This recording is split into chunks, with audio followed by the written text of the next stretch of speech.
Hello and welcome back, my sneaky geeky crew. This is 3Geek aka Justin here, back at you with another video. In today's video, I'm going to show you guys my parts list for my ultra budget gaming PC build that I just made. Now before I get into it, I just want to remind you guys we're still doing our MacBook Pro giveaway. If you haven't entered in that giveaway yet, go over to that giveaway and use that link so you can get credit for watching this video.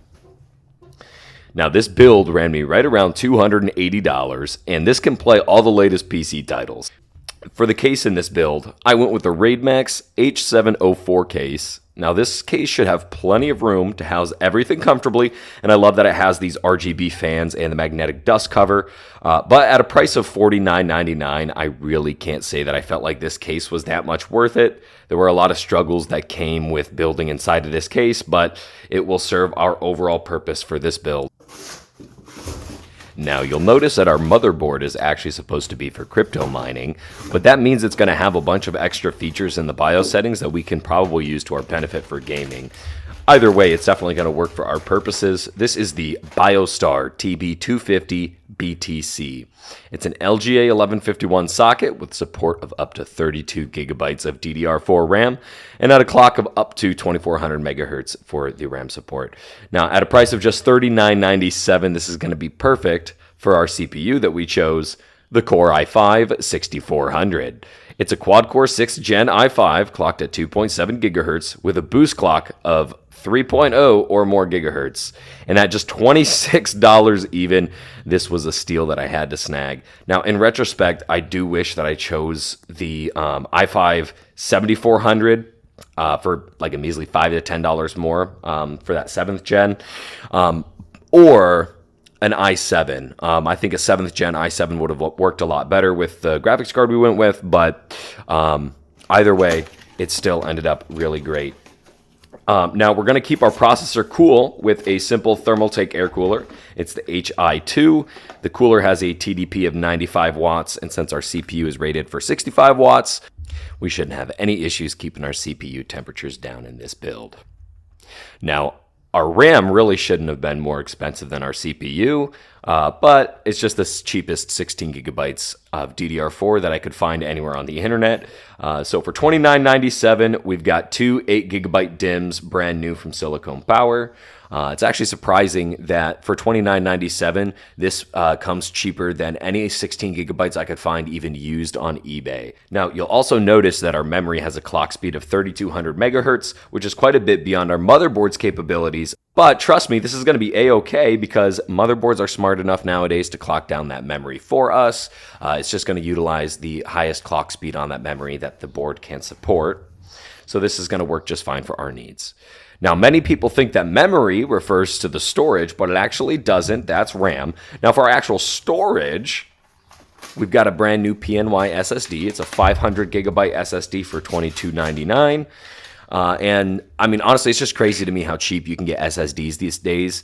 Back in the day, if you wanted a budget gaming PC build, you pretty much had no option but going for a hard drive unless you wanted to sacrifice a big chunk of your budget to an SSD. So now that you can get SSDs for about the same price as a hard drive, it just makes complete sense to go ahead and do that. So this is definitely going to meet all of our purposes here. And we can always add more storage later on. You can have as many SSDs as you want as long as your motherboard and your power supply can handle that. Now to power everything, we went ahead with the Apevia 600 watt power supply.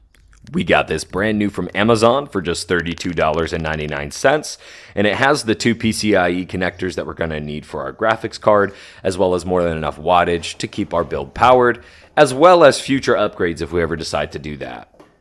I also like that even though it does have some mustard and ketchup cables, it's at least got a little bit of those black sleeves to cover them, so I can't complain too much at this price point. Now, our most expensive part of the build was the graphics card. I had to snag this GTX 980 when I saw it for just $69.99 on eBay. Look how beautiful it is with the reference cooler on it from PNY. This card still outperforms a lot of the modern cards, especially when we're looking at a price range of $100. Now, the only downside really to this card at all is the fact that it only has 4 gigabytes of VRAM.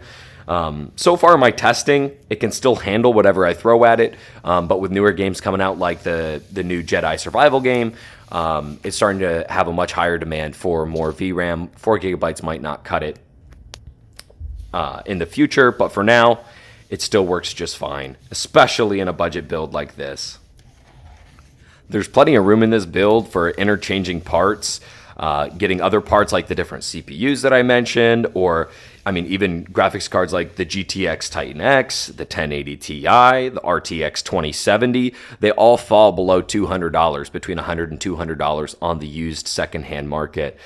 If you guys like this video and want to see more content like this, go smash that like button and comment down below what parts you would have swapped out for other parts. And make sure to subscribe and hit that bell icon so you can be the first to know and see when I put out that full build video for this gaming computer, as well as extra videos I got coming down the line on this, such as getting the build set up, installing Windows, benchmarking, and so much more. Thank you all so much for watching. Hope to see you all in the next one, and until then, stay geeky, my friends. There's a brand new 1, 2, buckle my shoe, 3, 4, buckle some